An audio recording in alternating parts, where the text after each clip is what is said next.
Hey everybody, this is a quick video in case you have a D-T1 amplifier from Denon and you want it to display the time all the time even when it's turned off. This amplifier is turned off right now, but it is displaying the time right now, where the default setting is for it to go blank when it is turned off.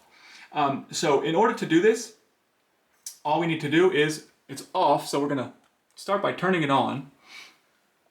And then once it's on, we're going to come over here and we're going to push the timer menu button on the controller. And we get to this menu here. And through the arrows, we're going to toggle down to clock mode. You'll see clock mode. And then I'm going to hit enter on the controller. And right now you can see it's on. And then again with these arrows, I can up and down arrows, and I just toggled it to off, on, off, on. So I want it to stay on, so I'm just going to leave it on. I'm going to hit enter, and now I am done. I can leave my leave the menu, and now even when it's turned off, the time will display. So anyways, hope this video helped you. Thanks a lot for watching. Have a great day.